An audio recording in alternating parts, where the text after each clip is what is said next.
Spoštovane, spoštovani, prav lep dober večer na Slovenski matici in srčna hvala, da ste v tem zimskem vremenu in hladu prišli sem k temu, da nas ogreje knjiga, lepa beseda. Knjiga s simbolnim naslovom Vse je postalo plame. Knjiga, ki je tako rekoč ne samo pobožala, ampak ganila, tudi ranila srce vseh tistih, ki so jo doslej prebrali. Zakaj zgodba je resnična, zgodba je polna bolečine, zgodba je polna ran. A zgodba je hkrati tudi polna volje do življenja, vere v umetnost. Vere v to, da z lepoto zmoremo premagati tudi tegobe, resničnosti in različne družbene krivice. Danes sta z nami tukaj imenitni gostje. Najprej pozdravim gospo Angeliko Hribar, hčerko Lize Hribar, kiparke, ki je posvečen današnji večer in roman, ki ga predstavljamo. In hkrati prav lep dober večer pisateljici Nataši Konc-Lorenzuti, ki tukaj na Slovenski matici ne domuje prvič, ampak smo že pred 2 letoma, zdaj bodo že 3, ker se piše leto 2026, izdali njen roman Senca brez človeka.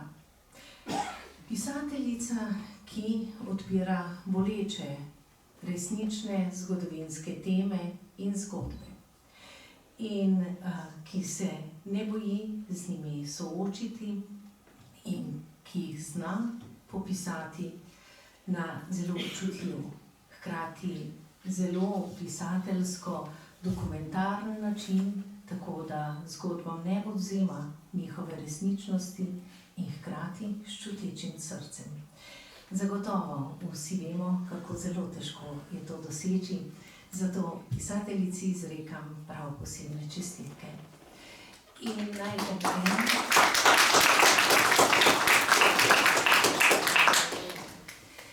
naj obenem še povem, da bi danes morala biti z vami tukaj urednica knjige Zarika Snojber-Bovšek, ki je s svojim subtilnim občutkom za jezik knjigo tudi temeljito prebirala in urejala, žal pa so jo obveznosti zadržale.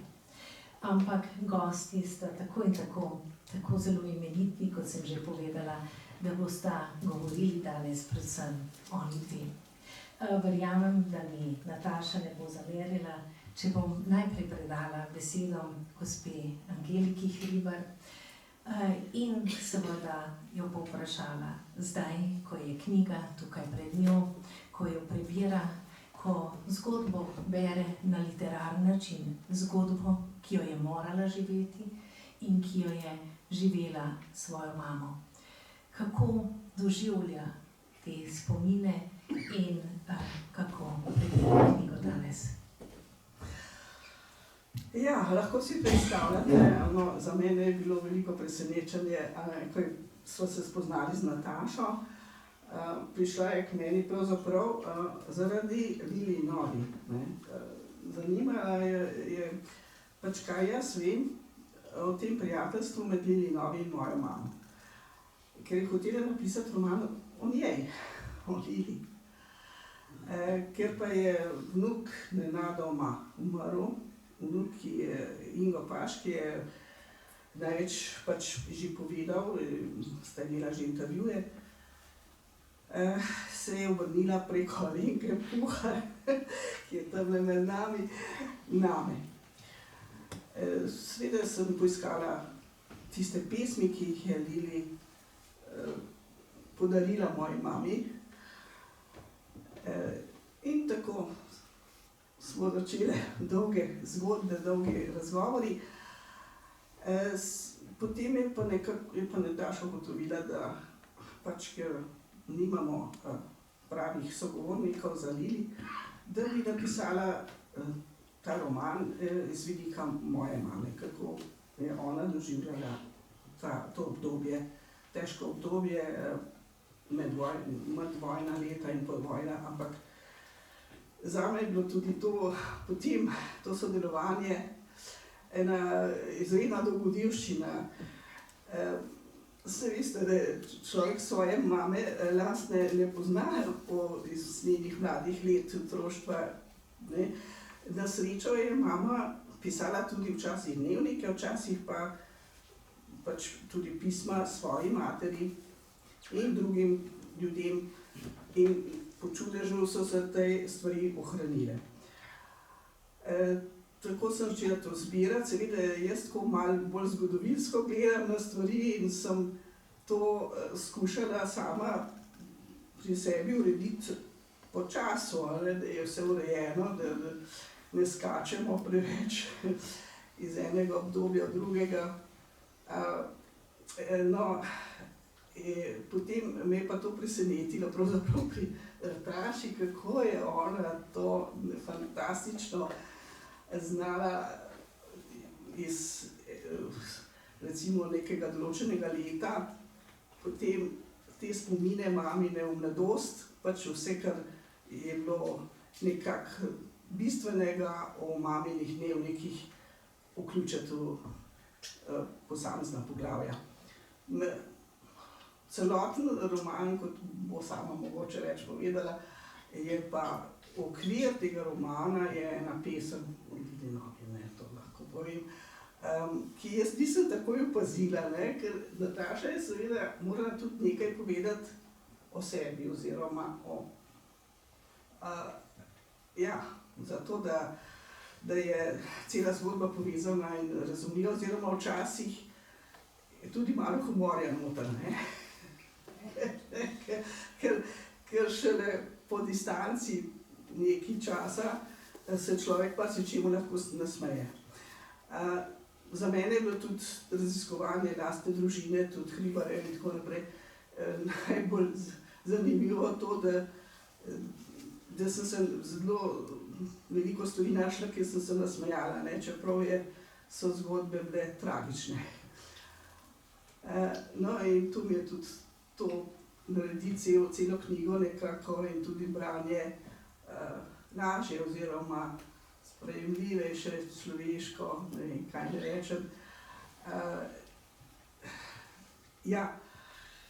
No, tako smo mi pač začele, jaz sem mama, moja je tudi pisala te dnevnike v nemščini, ker je bila družina, njena družina, pač njen ded je bil avstrijski oficir in se s težavom nekaj slovenščine naučil, ampak v družini so potem govorili nemško. In podobno je bilo pri Lilinovi. In zanimivo je to, da pravzaprav sta bili moja stara mama, Elza slikarka, in pa Lilinovi skoraj enako stari, 1 leto razlike v starosti. In v bistvu sta bili oni dve najprej prijateljici. No, to boste odkrili v knjigi, samo toliko, da bo bolj jasno, kjer zgodbe. In prijateljevali, seveda, obe sta bili malo posebni.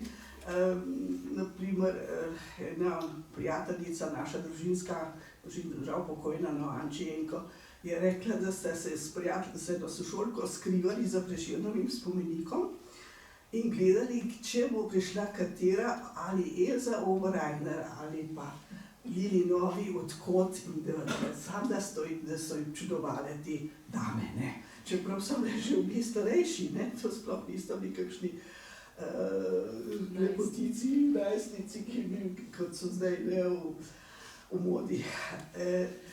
No, sta pa bili že recimo obe razstavljeni v Mestnem muzeju, pred nedavnim je bila tam razstava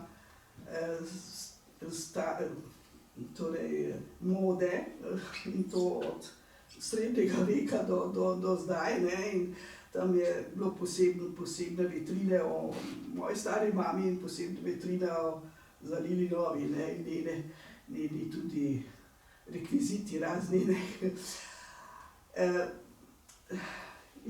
Vsak se loti pač iz enega vzornega kota, morda, sta bili prikazani, torej stara mama je gospa Barbara Savenc, ki je tudi med nami, menda bolj tam zadaj, pripravlja razstavo, del pregledu razstavo moje stare mame.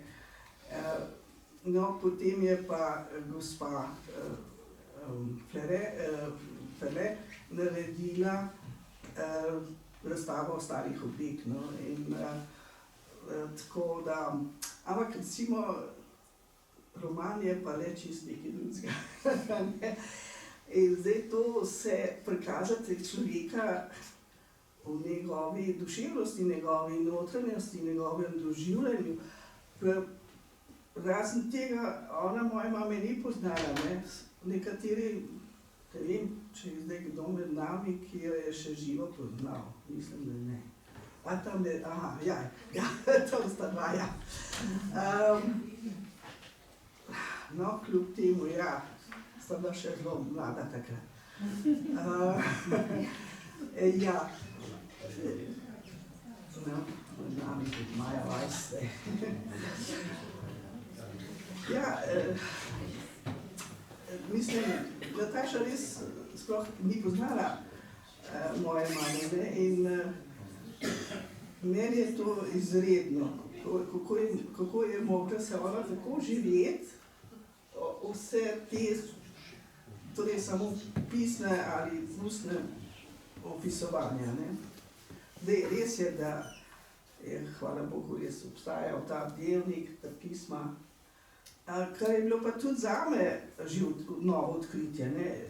Ker mama, potem ko je mama, je tudi drugačna, kot je bila kot dekle, ne.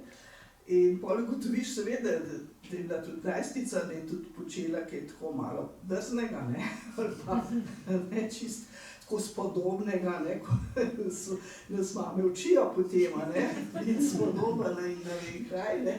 In pol se čudiš, da je bila stara mama malo tako, no, ne, stroga in huda. Ne veš, ne, zdaj tudi je zares bila tako neprijetna, neprijazna, mislim po drugi strani velikodušna. Ampak mislim, vse te vživljanja v situacije, seveda je tisti ozadje vsega tega, je pa čas vojne, čas po vojni, ne. Ta izredni preobrati, kako so se ljudje prilagajali pač situacijam, ali pa se niso, ne. No, to boste izvedeli kaj več potem še, mogoče zdaj jaz malo prekinem. Hvala lepa, ja, za ta imenitni uvod v samo zgodbo romana. Kar nekaj smo izvedeli, nekako izhodišča zgodbe, a slišali hkrati roman pa je nekaj povsem drugega.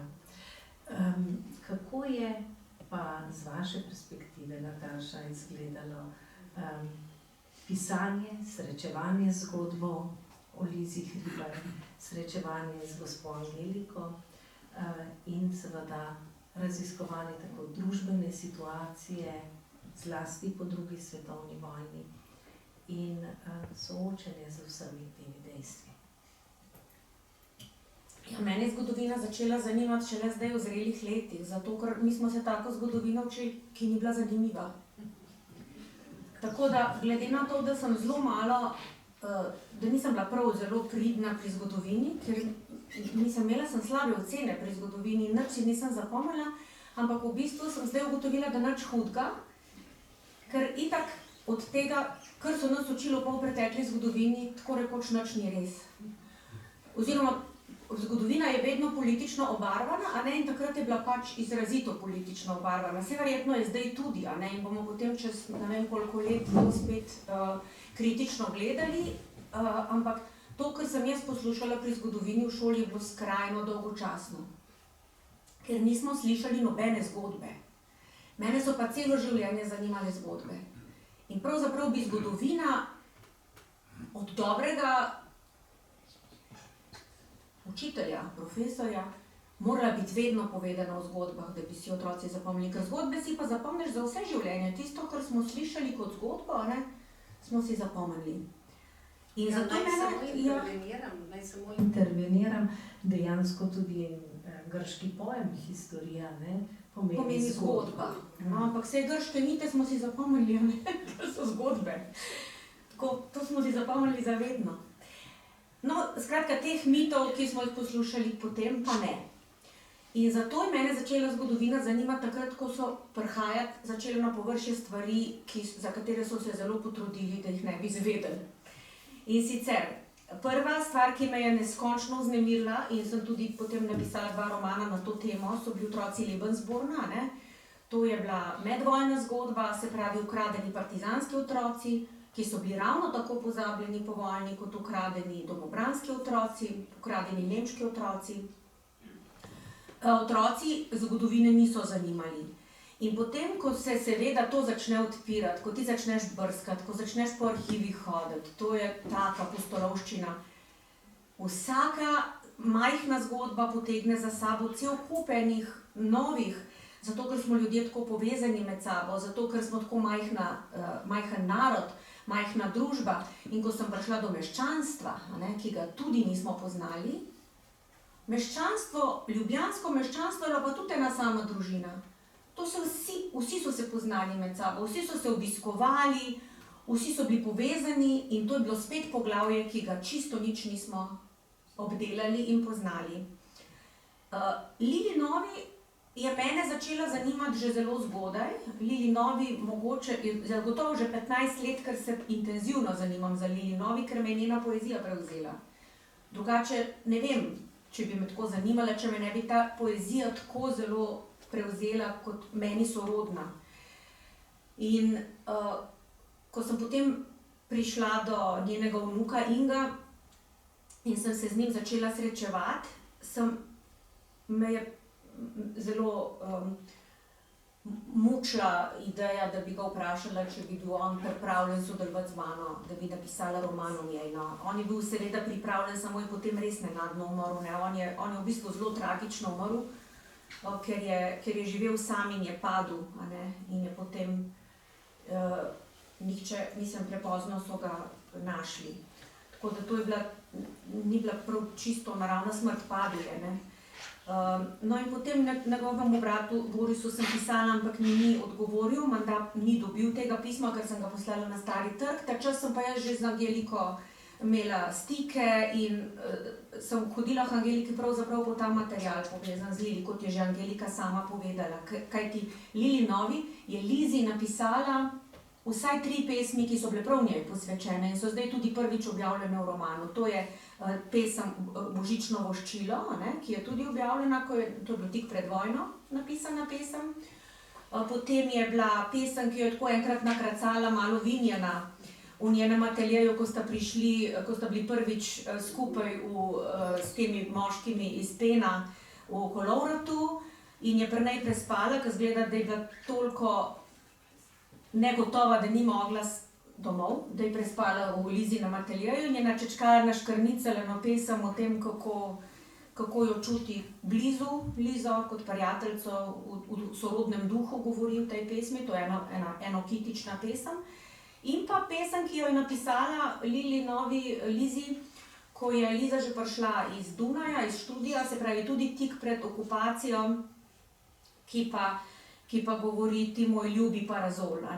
In v tej pesmi ona zagotavlja Lizi večno prijateljstvo, kar se pa potem zaradi povojnih razmer, na žalost, za nekaj časa zelo, zelo spremeni. Ampak z velikim razumevanjem gledam na ta razdor, kajti po procesu, po montiranem procesu, katerega žrtev je bila Liza in tudi njen mož Zoran, Lili ni več hotela poznati Lize, je pa to zagotovo treba gledati z razumevanjem, ker so bile to tako težke situacije. Takrat nihče ni smel poznati teh ljudi. In tisti, ki so prihajali k Lizi na obisk, so bili res pogumni. Tisti, ki so ji ponudili možnost, da je lahko delala in prodala kakšno svojo keramiko, skulpturico, so bili res pogumni. In zdaj, ko sem jaz ta roman napisala, mi pripovedujejo ljudje, ne, me kliče moj profesor Jožef Faganel, ne, moj ljubi profesor Jožef Faganel me pokliče in pravi, jaz sem za prvo obhajilo dobil njenega angelčka, ne. Se pravi, ljudje so vedeli, da je ona v stiski, da ji treba pomagati in so pri njej naročali za vsako priložnost broške, spominke, angelčke, tako, zvezdna znamenja, se pravi, ja, zvezdna znamenja, jaslice, potem, skratka, za obhajila, birme, krste, tudi krstne zavetnike, ne, recimo, kipce krstnih zavetnikov. No, tako da potem sem se jaz, ko sem z Angeliko začela se pogovarjati in ko sem ugotovila, da pač za Lili Novi nimam dovolj materijala, me je pa potem ta ideja popolnoma prevzela, da ta lik je pa še toliko bolj neznan in da ta lik si pa še toliko bolj zasluži, da ga dvignemo iz zgodovine ponižanja, ampak hkrati je ta zgodovina ponižanja tudi zgodovina ostajenja, ne? Zato, ker je ona preživela in ona ni preživotarila, ona je preživela. Zdaj pa sploh. Ja, dejansko vi začenjate svoj roman z letom 1947 in prav s prikazom z tega zelo dramatičnega prizora srečanja in hkrati nesrečanja, torej mimobežnosti med Lili Novi in Lizo. Kar nekaj smo slišali že o tem njunem odnosu, pa vendarle, zakaj se niste odločili za kronološki popis zgodbe, ampak dejansko za neko zarezo, ki je časovna, zgodovinska, historična zareza in od katere potem tudi refleksivno, analitično stopate nazaj v mladostni čas Lizinega otroštva. Jaz sem se že v svojem gledališkem obdobju naučila, da je zelo nevarno, udobno obsedeti v maniri, ki jo že obvladaš. Vsakič, ko se nečesa novega lotim, zahtevam od sebe nov izum, da pač najdem nek nov pristop literarni in moram reči, da mene je malo strah pisati za odrasle. Jaz sem začela kot mladinska pisateljica. To mi zdaj gre, čeprav tudi pri mladinskem leposlovju vedno si zadam nalogo, da moram spet nek nov pristop, svež, iznajti, zato da se ne bom začela ponavljati, zato da se ne bom v nekem obdobju polenila. Ker pri nekaterih avtorjih opažam, da se jim to zgodi, da so svoja najboljša dela že napisali in potem se postanejo, pač ponavljati se začnejo in tega se vedno bojim. Zato sem tako nenavadno formo izbrala.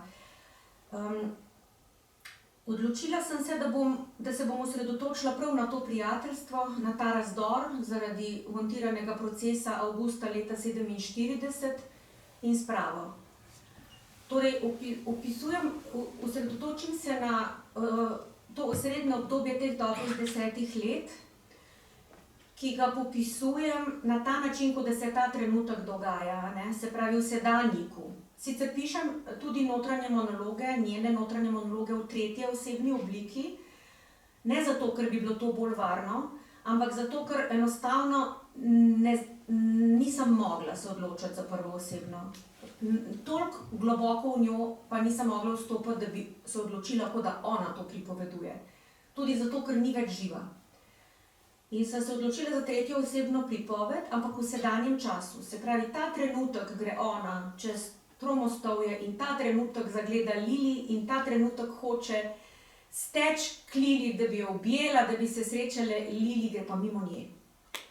Tako se začne. Ampak je to ta trenutek, tako da smo mi tam, da smo v tem času, te njene tesnobe, ko ona pride iz zapora, ko se ji zdi, da jo skozi vsa okna gledajo naščuvani meščani, da vsi so to poslušali, vsi so poslušali ta proces prek zvočnikov, ko so se drli na njih, vi ste veleizdajalci, vi ste plačanci, vohuni, plačanci Zahoda, skratka, to so bila grozna ponižanja in ko je šla ona takole čez mesto in srečala svojo prijateljico Lili, se je to zgodilo in to se dogaja ta trenutek. Potem gre pa ona skozi ta tekoči čas, se pa vrača v otroštvo, v mladost, v spomine, v to, kako sta se z Zoranom spoznala, v to, kako so se jima otroci rodili. Ampak se pa spet vrača v ta sedanji trenutek do izteka zgodbe. Moram reči, da sem se malo strašila, ko mi je hčerka rekla, se mogoče ona ne ve, da bom jaz to povedala. Lucija mi je rekla, da se ne zdi strašno nevarno pisati biografske romane, da je včasih ona študira glasbo in da ko bere, recimo, ne vem, roman o Beethovnu, da se ji to zdi malo za lase privlečeno, da kdo pa ve, kako se je on počutil, ne?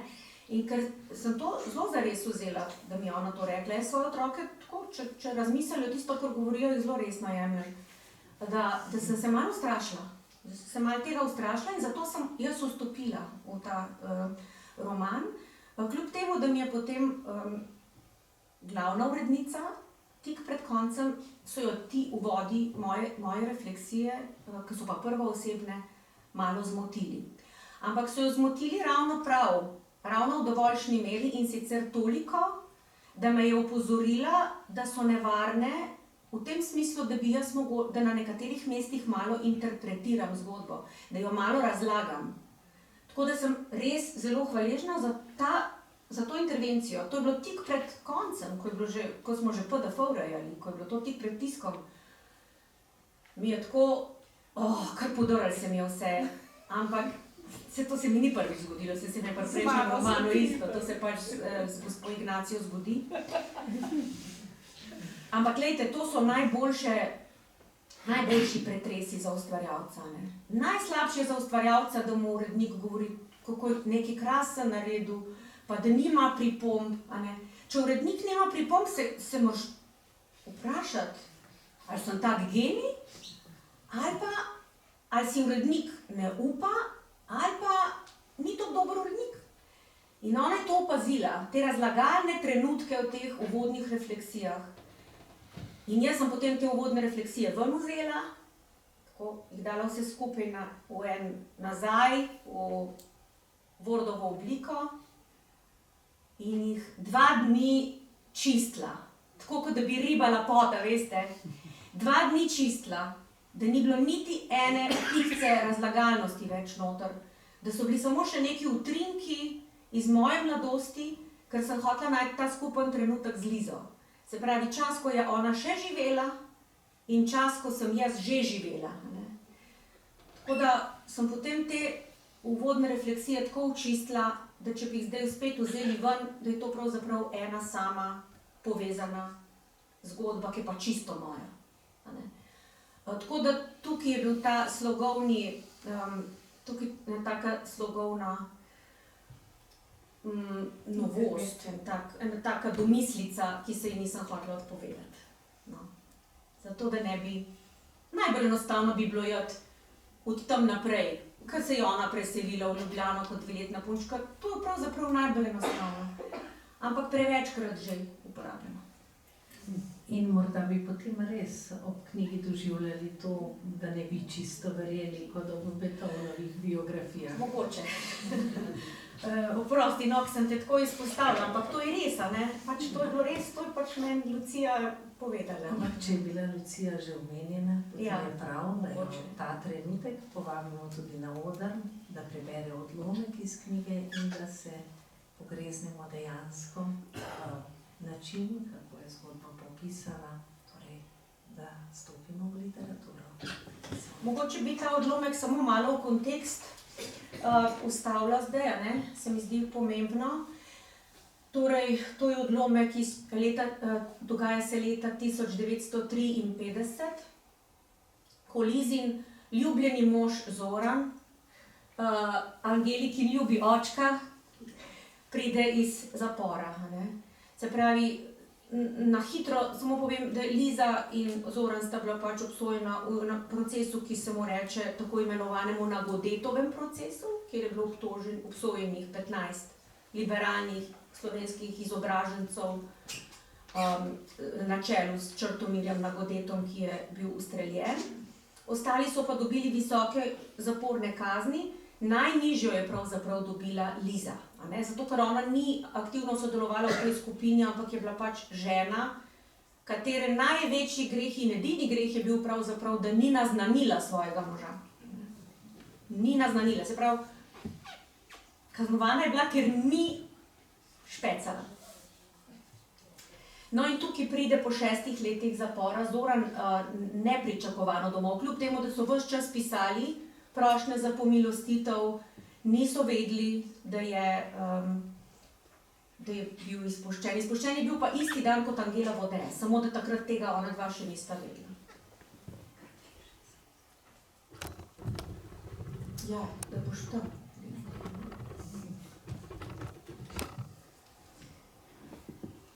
Bližina, ki so jima jo ukradli za toliko let, jima je zdaj vrnjena.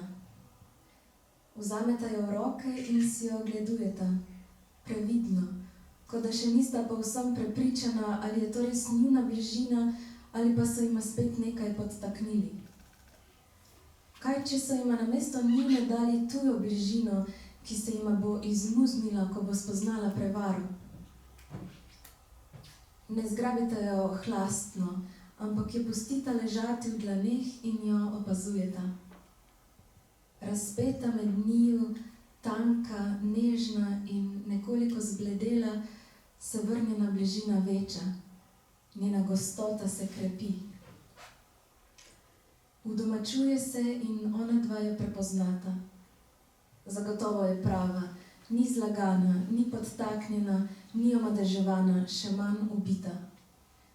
Dolgo je ležala pri miru, nekoliko toga je postala, ker je bila zaprta v surov železni predal, ki so ga mrzle roke plenilcev redko ga je odprle, a ko so ga, jih je ukradena snov prevzela svojo toploto, ki se ni ohlajala tako naglo, kakor so si želeli. Dregnila jih je v duše, zaščitene s posušenimi skorjami. Takšnih bližin morda oni sploh niso poznali, ali pa so jih nekoč imeli in jih zapravili. Zato so njuno, ki ni hotela prepereti, brž zaloputnili nazaj v predal, da jima ne bi ušla in jih premagala v spominu ali želji. Ker je bila tako skrbno pospravljena, se je ohranila in preživela. Zdaj, ko sta jo spet našla, se je njena moč okrepila. Zrasla je in napolnila prostor. Ovila ju je v svojo prebujeno živo snov, ju zalila okrog in okrog, da sta potopljena vanjo mešala solze, ko sta se našla z obrazoma in so njune ustnice spomnile, da sta še vedno mož in žena.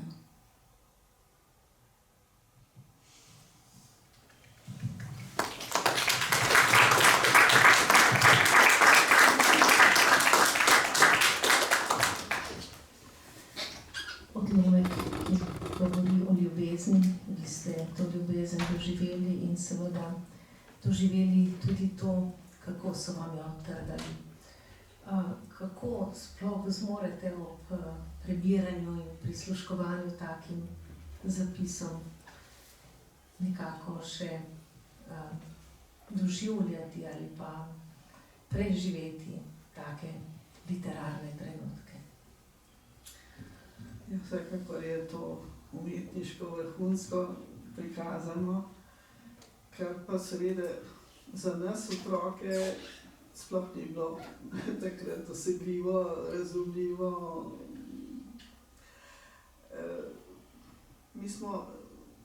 Nam seveda se je oče odtujil, ne. Za mene posebej, ker sem mlajša takrat. In torej imam rahel spomin na aretacije leta 1947, noč 23. na 24. april, maj, ko je imela ravno potem moja sestra Monika, najstarejša, je imela rojstni dan 24. maja. In je bila že torta pripravljena, treba bi jo bilo samo še okrasiti, ne, za drugi dan, za praznovanje. No, in se spomnim tistih stricev v črnih suknjičih, ne. ki so prišli, jaz pa otrok mogoče nagonsko, že dojenček se smehlja, že zna prikupati se. Jaz sem se takrat prijazno smehljala, čeprav sem imela strah pred tujci, drugače sem se jaz dostikrat skrivala pod mizo, če so prišli gostje. Tako da so niti Lili novi, ki je dosti spomnim od tistih otroških časov. No, jaz sem jo potem ravno tako daleč sam mogoče rahlo poznala, ne. Je pa seveda prej Mihajla. No, teh stricev sem se pa kot s presenečenjem razveselila in sem prijazna, tako da je mama rekla, najrajši bi ti eno prisolila, da bi se začela jokati, ker to mislim, ne. Pač nismo razumeli, potem tisti obisk, mislim, ja, to je Nataša pogruntala, kako smo to doživeli, da tisti prvi obisk še, ko so iz Povšetove pripeljali kaznjence, da smo lahko tukaj v Ljubljani, ne, še na sodišču, se srečali, ne, z njimi. To srečanje je tudi bilo zelo. Moja sestra starejša je potem me spomnila, ne, nazaj, da sem jaz tekla za očetom, ko so ga odpeljali spet, ampak sem mislila, da bo z nami šel domov, ne. In so tista železna vrata se zelo putila in so mene potegnili nazaj, ne. Mislim, tako čisto to ti potem pride, če ti nekdo pripoveduje rahlo spomin. Potem je pa ta spomin bledel. In tako da čez teh 6 let, ne, ko v Maribor smo šli še na obisk, pa tudi tistega se jaz ne spomnim, sem bil v Mariboru in to je zato začutila Nataša in tudi potem na ta način prikazala ta obisk. Ja, ravno je pisala tudi Alenka Šelih, ki je Zinova družina nas je sprejela takrat, da smo lahko prenočevali pri njih. V Mariboru. V Mariboru, ker so oni tam, ne, in no in ta zgodba o tem prijateljstvu, no in zdaj Alenka Šelihova je pač rojena Rozinova, zelo vesela te knjige pohvalila in potem naštela vse ljudi, ki jih pozna, ki so tu omenjeni. No, se pravim, teh obiskov, to se zelo merlo spominjam. Zdaj pa te vrnitve očetove, res ne. No, to se spomnim, da je moja sestra, ne, najstarejša pa, je bilo to presenečenje, pa nas je gre en po stopnicah potem dol odpreta, ne, vrata, po zunaj. In mi smo otroci, ja, pa to je očka, ne, potem šele mama prišla za nami, mi smo takrat, ampak meni je bilo tudi se kar malo, ni bilo, ne, interesantiti nekako domač, ne. In potem je pa sestra rekla, pejmo, pustimo jih sami, Pa sploh nisem razumela, zakaj zdaj bi pa res bilo zanimivo, ne, da smo skupaj, zakaj zdaj biti sama, ne pa. No, to je rahlo moje spominje, ne, da to res prekrasno je. Ja, jaz sem si pač malo po svoje predstavljala, ne, seveda jaz čisto vseh teh podrobnosti nisem vedela, recimo. Malo sem se bala, kako bo to Angelika brala, ko sem jaz to prvič dala Angeliki brati, me je bilo strah. Kaj če bo ona rekla, to pa ne more biti, ne, to pač ne more biti, to ni moja mama, ne. Sej ni, to je zdaj književni lik, ne. Se to je tista, to je v bistvu čar ustvarjanja, leposlovja, da ti ustvariš drug lik. Da je to pač zdaj lik, ki živi svoje književno življenje, ne. Ampak me je bilo strah, no, kako bo ona na to reagirala. Zdaj, če to ne bi bila ena taka odprta in izobražena gospa, ki je ogromno prebrala v življenju, bi mogoče rekla, to pa ne, to pa ne gre, ne. Jaz sem za nekatere stvari sem pa rekla, da seveda, so resnične. sem rekla, si mi rekla, ne, da pač niso resnične, ampak sem jih jaz potrebovala za Zato, da sem zapolnila luknje v zgodbi. A ne? Ko imaš pripoved, imaš v bistvu okostnjak od človeka, ne? In ga moraš nazaj v meso obleči. In vse to meso se je bilo treba zmisliti. In zato sem jaz toliko hvaležna, da je ona te moje izmišljotine sprejela. Ker če jih ne bi, bi bila to še zmeraj samo dokumentarna snov. Bi bil to lahko publicistični daljši članek, ne more biti pa roman. Ne, sam ti si zadela, ne, v marsičem si zadela. Tako sem se uživela, pač to je pa moj gledališki trening. Ja. Ja, jaz sem pač šolana kot gledališka ustvarjalka in to moram reči, nikoli mi ni žal tega treninga, ker je to neprestani, ne samo toliko dela z jezikom, z umetniškim besedilom, ne, se pravi z umetniško besedo, skratka, ves čas si v stiku z literaturo, ampak ne samo to je nenehen trening oživljanja. Ne. In to mi zdaj pri tem poslu res prav pride. Če pa smo poslušali odlomek o ljubezni, kako v tem, je rekla, latinskem ignis, ki hkrati pomeni seveda plamen in vročo ljubezen, je prav, da povprašamo, naslov se je postalo plamen. Pravzaprav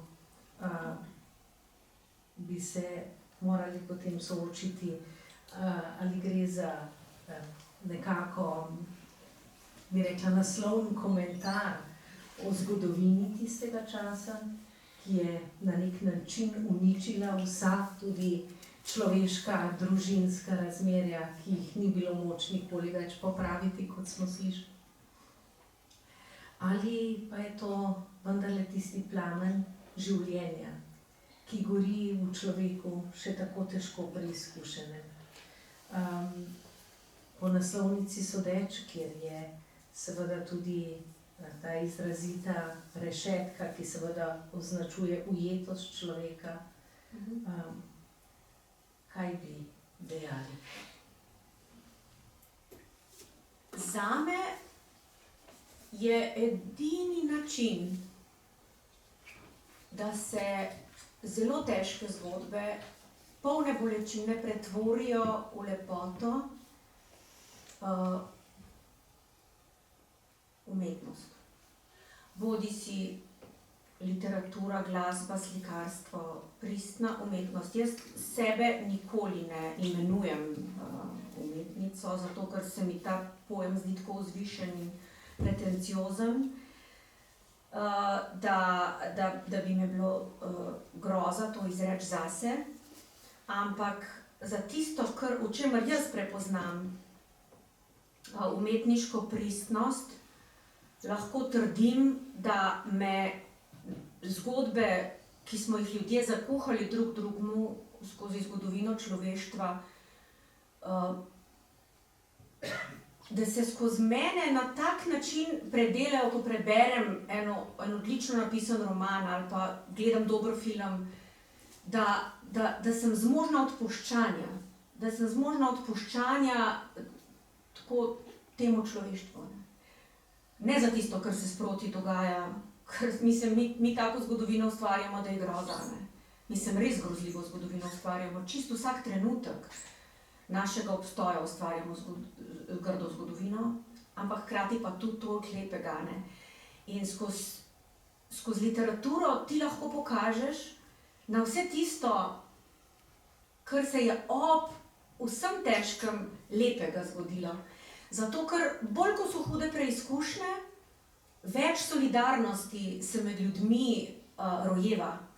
In takrat, ko so se dogajale najhujše stvari, so preživeli iz Auschwitza, pripovedovali, da so preživeli zaradi solidarnosti. Ne zato, ker bi svoj kruh skrivali. Če so svoj kruh skrivali, so jim ga podgane pojedle. Ampak, če so ga delili. In to je čudež, to je v bistvu čudež, ki ga poraja zlo. Zlo na eni strani se rojeva zlo, na drugi strani to zlo rojeva ogromno človečnosti. To mene tako fascinira. Da človek toliko zdrži in da človek zmore, ne vsak, nekatere žrtve postanejo rablji, Ampak nekatere žrtve pa postanejo tako veliki ljudje, da jih samo v literaturi lahko prikažeš. Ne vem, če sem zdaj čisto pravilno povedala to, kar sem pravzaprav mislila, ampak zame to ni žalostna zgodba. To sem hotela v bistvu povedati. Zame je to zgodba o neverjetni moči, ljubezni, želji po preživetju. Ti otroci so pravzaprav srečni ljudje, se samo pogledajte Angeliko. Otrok je 6 let preživel brez očeta, mama je imela v zaporu celo poletje, je bila sama v hišnem priporu. Ti otroci so bili v hišnem priporu poleti, od maja 47 do avgusta v hišnem priporu so imeli otroke. Oni niso šli niti ven na dvorišče, zato ker so imeli pač zaprte noter in jih je policist stražil, miličnik, a ne se je rekla takrat, miličnik. Ampak pazite, ta miličnik je bil toliko človek, a ne? Pozabila sem telefon, sklopati Lucija, mi ga lahko ti. Oprostite. Ta je bil toliko človek, da je videl, kakšen absurd je to, da otroke straži, a ne? In se je z njimi igral. So plezali po njem. On je zunaj na stopnišču stražil. Ampak gledajte, oni so zaradi te silne ljubezni preživeli in so Monika, a ne, sestra njena, živi na Dunaju, je sicer že predvsem v letih zdaj in je tudi dementna, ampak ona ima 4 otroke. Skratka, to je ljubezen naredila, ne more biti drugega in ljubezen preživi tudi take hude preizkušnje. Zato plamen. Ta plamen bi bil lahko narobe razumljen. Zato sem se jaz zelo bala, da bo naslovnica preveč rdeče barve. In sem se dopisovala z oblikovalko. Sem se bala in tudi v nekaterih tiskih, recimo v Bukli sem videla, je preveč rdeče to. Ampak dobro, tam se to zgodi, važno, da knjiga ni preveč rdeča. Ker sem se bala, da bo to asociacija na ogenj, na uničujoč ogenj, na požar ali celo na kri, na revolucijo, na vojno. Tega nisem hotela. Sem hotela, da je to barva, ki je topla, ki ti nekaj toplega vzbuja. Bom pa zdaj prebrala to pesem, iz katere je naslov vzeta. In ta pesem se vleče skozi naslove poglavij.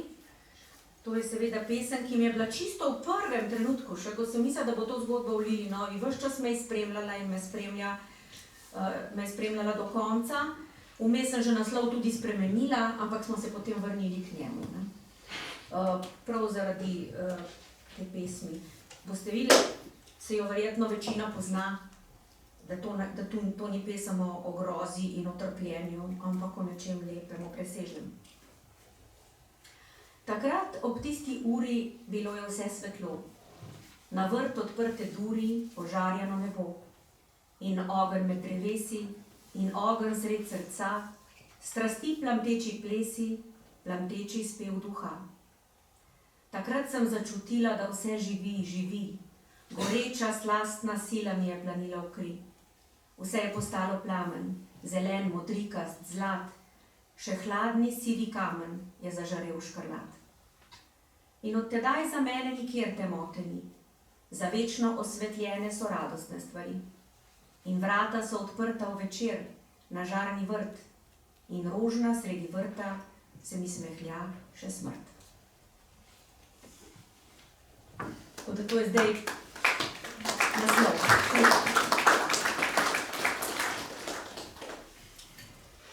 Pri umetnosti slišali smo, kako je Nataša povedala, da je umetnost tisti človeški čudež, ki zmore pretvoriti zlo, ki ga človek živi, v lepoto, ki ga ustvarja.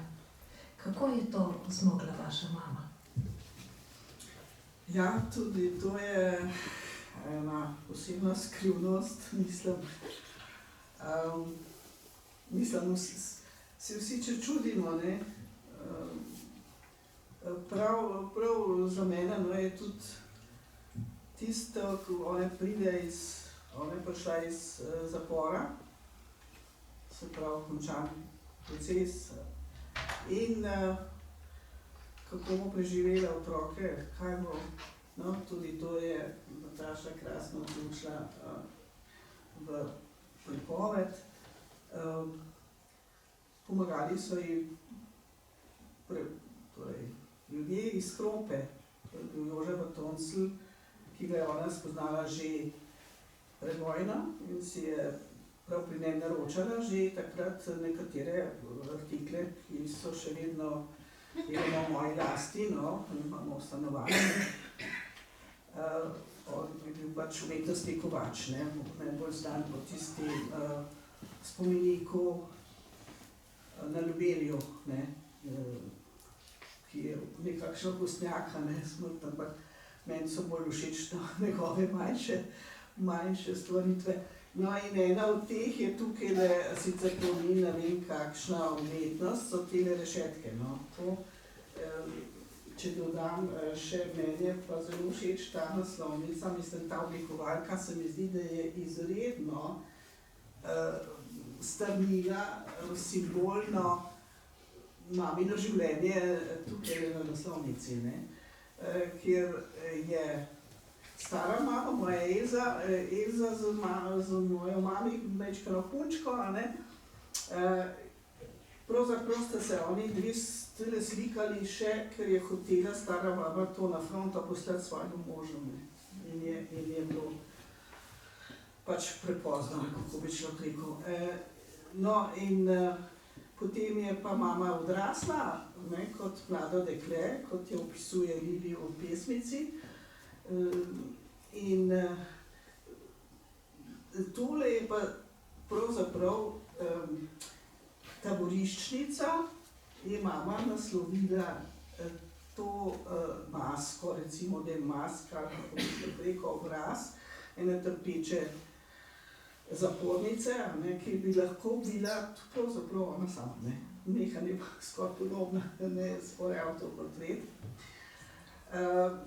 In da je pa to lahko fiksirala, kot namenila jo je za razstavo, društveno razstavo umetnikov, ne, je Jože Batoncl skoval te rešetke v Kropi.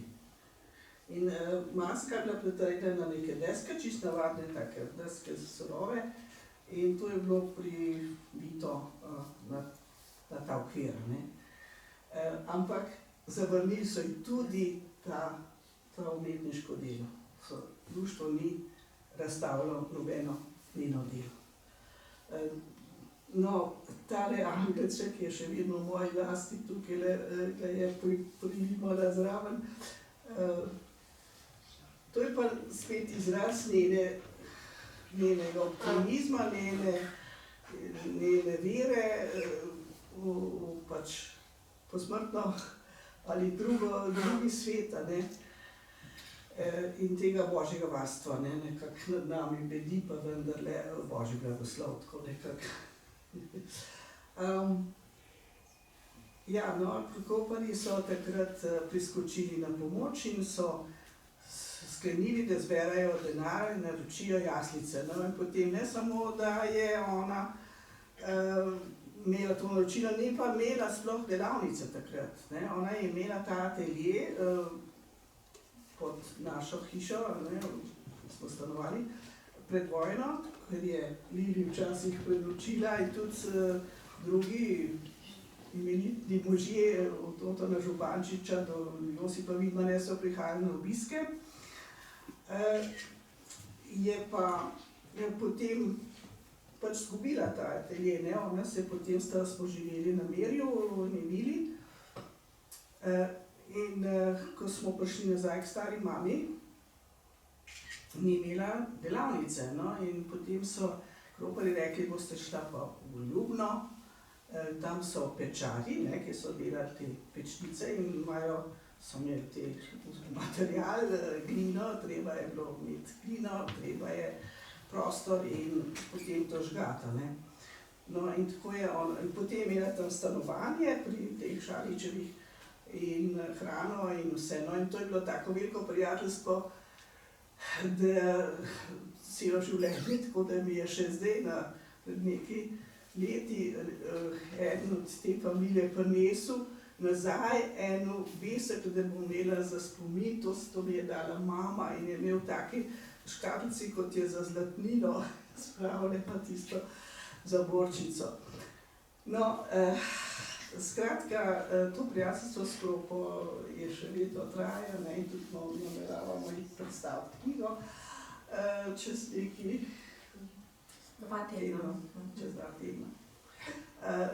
No, mama je naredila te jaslice za njihovo kapelco, pravijo, tiste podružnični cerkvici v hribu, s katero je povedana še ena legenda, oziroma legenda, pravijo, da je resnična zgodba, zakaj, kako je to nastalo tam. In skratka, ja,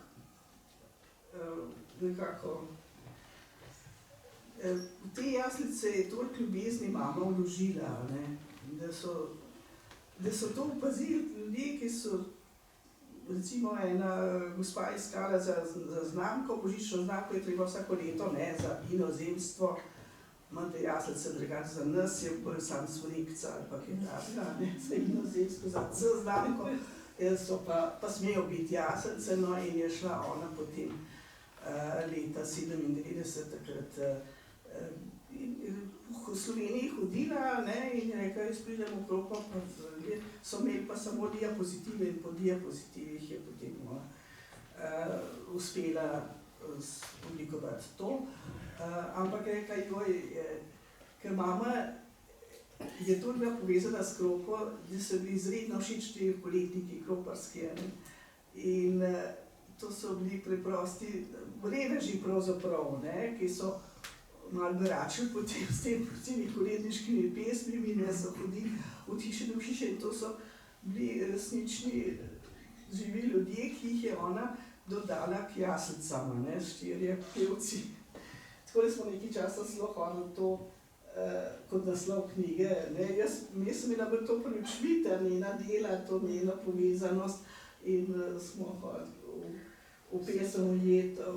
Glino ujeta pesem je bila varianta naslova, ja. No, to je en detajl, ne, samo en detajl iz celotnega romana. Zdaj, imate... Mogoče je to zanimivo, no, bi k temu dodala, da te jaslice od takrat naprej, ne, se pravi od Božiča 47. leta do danes še vedno postavljajo kapelci, ne.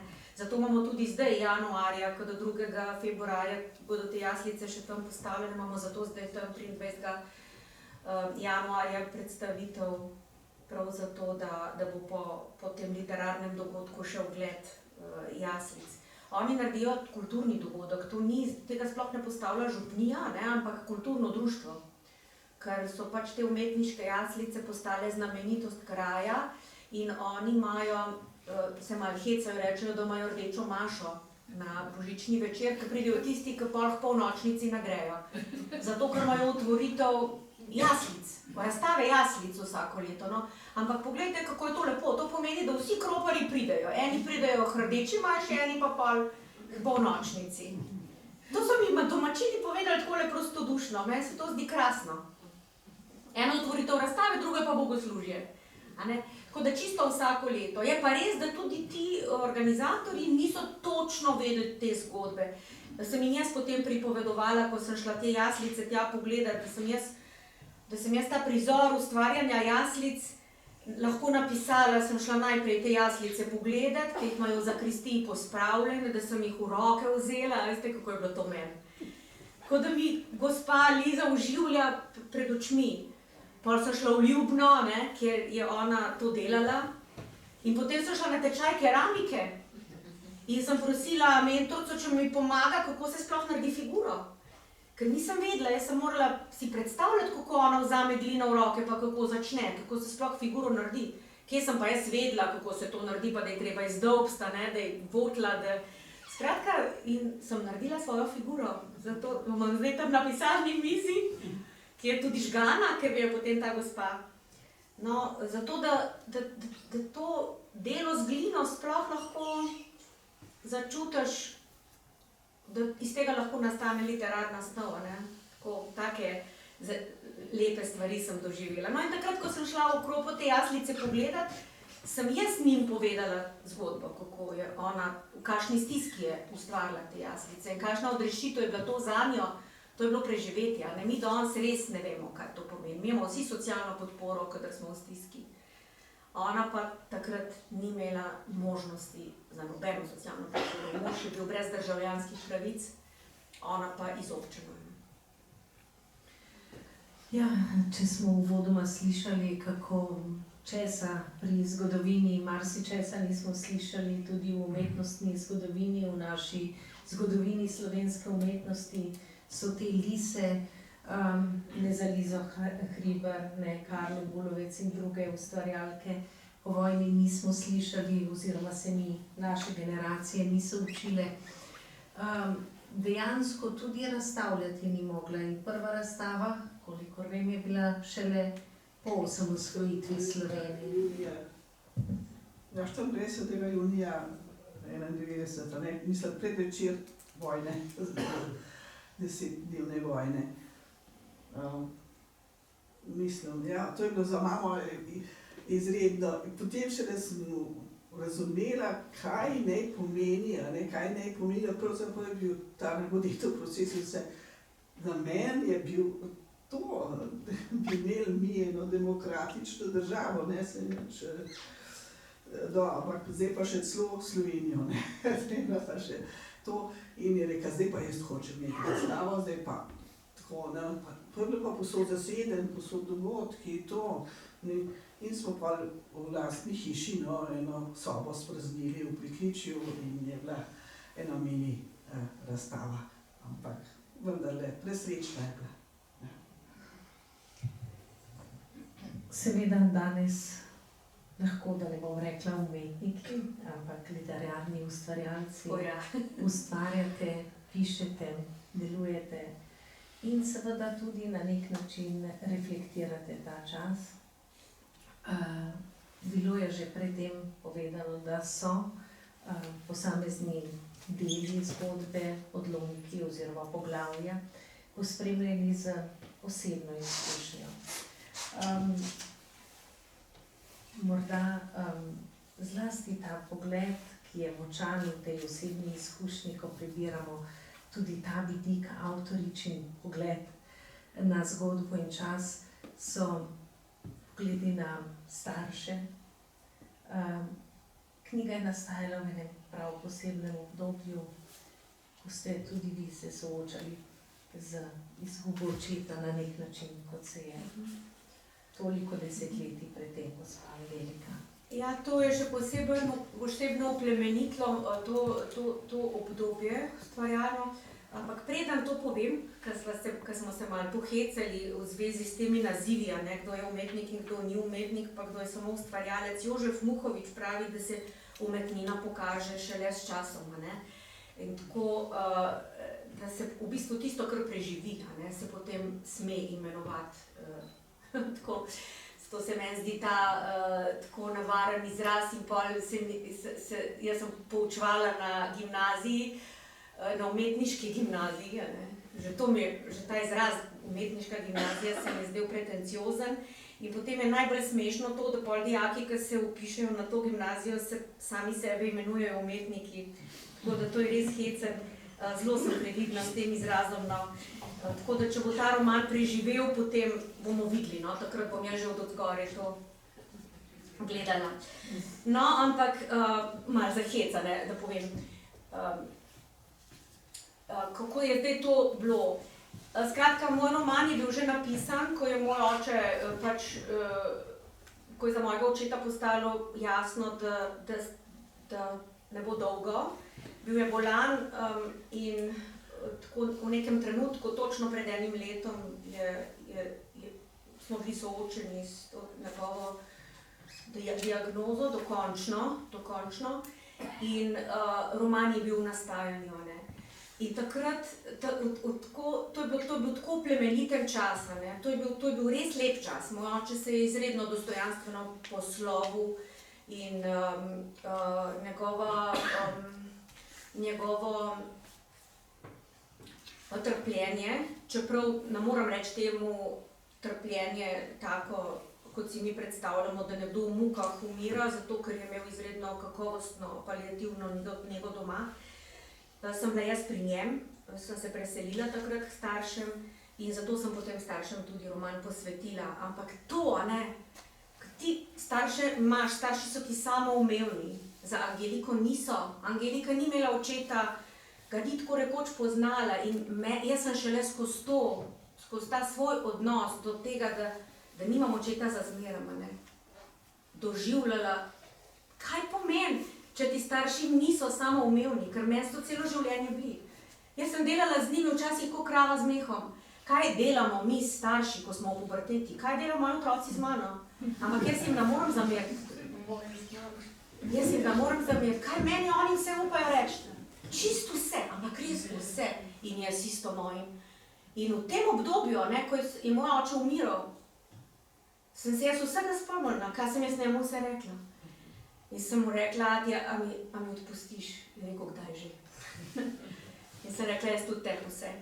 Tako sva se poslovila, In to se mi zdi zelo pomembno, da ne moramo mi brez napak živeti, pa brez podrsljajev, pa brez sporov, pa brez zamer, pa brez tega, da kdaj kdo koga res hudo prizadene. Pa tisti, ki se imamo radi najbolj, Ampak to, da si znamo, da naenkrat vrednost vsega tega bogatstva, teh odnosov, težkih, lahkih, srečnih in nesrečnih trenutkov, da si znamo odpustiti, In da so oni v bistvu na koncu življenja svojih staršev bili skupaj.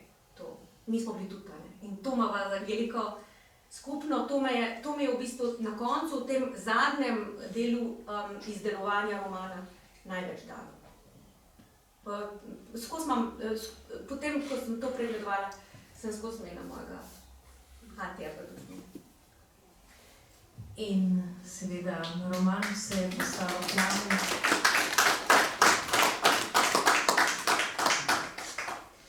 Ni posvečen samo Lizi Hribar, ni posvečen samo spominu na starše, naše, vaše, ampak tudi vsem tistim umetnikom.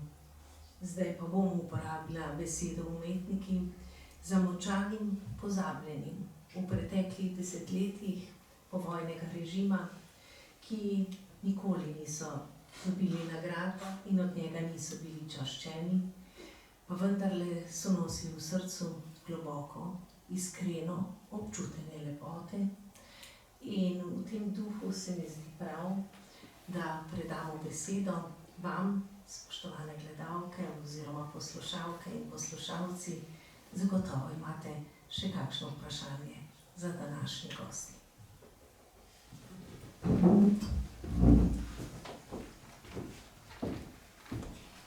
Nataša. To je moj profesor, veste, moj profesor umetniške besede, ja. Nataša je bila moja študentka umetniške besede in moral sem vstati in moram ji nekaj povedati. Ko je bila moja študentka, sem jaz vedel, da je umetniška dušica. Zdaj pa vem, da je umetniška duša. Dobro, to se bo pokazalo s časom. Ja, ne. Iskreno se mi zdi, da nas je najbrž vse prevzela s tako iskreno besedo, s tako globoko premišljeno srčnostjo, ne vem, kako bi to rekel. In se zahvaljujem in čestitam za vse, kar si počela in kar počneš in kar naprej delaš. In jaz mislim, da bo to, kar smo umetniško besedo delala, mogoče celo isto pesem, kaj bomo zdaj rekla, naslednja. Jaz imam take dobre prijatelje, enega z Vrbe, ki sem z njimi treniral to, oziroma sem jim vlival, da morajo te stvari vedeti. Kot umetniške duše, da so umetniške dušice postale umetniške duše, da ne rečem umetnice. Pa bom mi pa zdaj rekla tole. Kdo zna noč temno razjasniti? Kitare duha. Kdo ve kragulja, odgnati, ki kljuje srce, od zore do mraka, od mraka do dne. Kdo uči izbrisati spomin na nekdanje dni? Brez zub prihodnih odvzeti pred oči. Praznoti ubežati k zranjem mori. Kako bi to hočeš pojet in ti bi težko je v prsih nositi, ali peko, ali nebo. Stanu se svojega spomniti, trpi brez bihov. Čestito.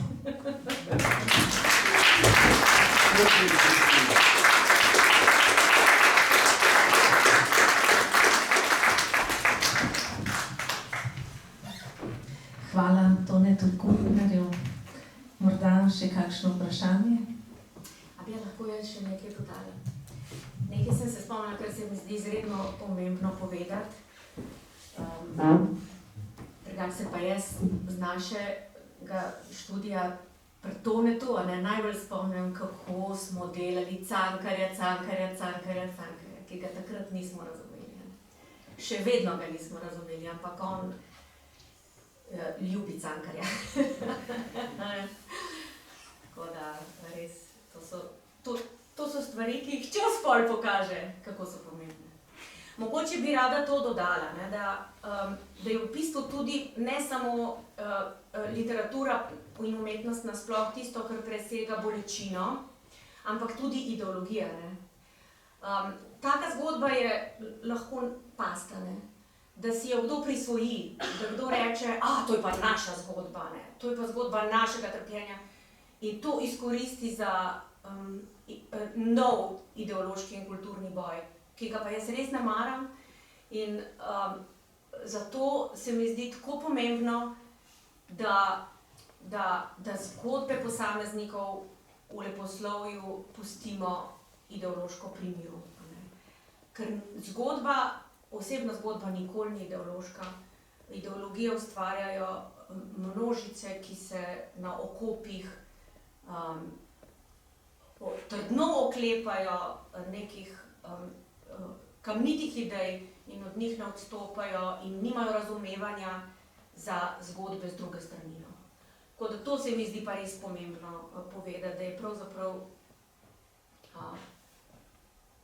leposlovje namenjeno temu, da je nadideološko in da presega kulturne spopade med skupinami, ki smo jim na žalost priča, tako da so zelo boleče. In naj morda, izvolite. Se bom samo dovolj na glas govorila, samo zato, ker je bil omenjen en angelček. Ja. Tudi mene že od krsta spremlja angelček Angelike Hribar. Angelček Lize Hribar, za katerega sem pa jaz gospe Angeliki rekla, da si mislim, da se v njem skriva vaš obraz, oziroma obraz njenih otrok. Tako da vedno me je take miline, kot je v tem angelčku, jo zaman iščete po vseh angelčkih iz tirolskih delavnic ali pa od posod take miline ni. In mogoče, da ne bom dolga, samo povem, da je trenutno v galeriji Družina na razstavi Dobleharjevih jaslic mogoče videti nekaj čudovitih primerkov Lize Hribar. In jaz bom z veseljem prebrala tole knjigo. Mislim pa, da boste si z veseljem lahko pogledali tudi te primerke, ker izžarevajo nekaj tako milega, česar tudi nobena ideologija ni mogla biti, očitno. Tako da me zelo veselim. In upam, da boste prišli pogledati razstave, pa samo še en teden do 17. januarja, ampak res priporočam, ker so majhne, drobne, so take miniaturne, vem, da je tudi drugačne delale, ampak čudovite.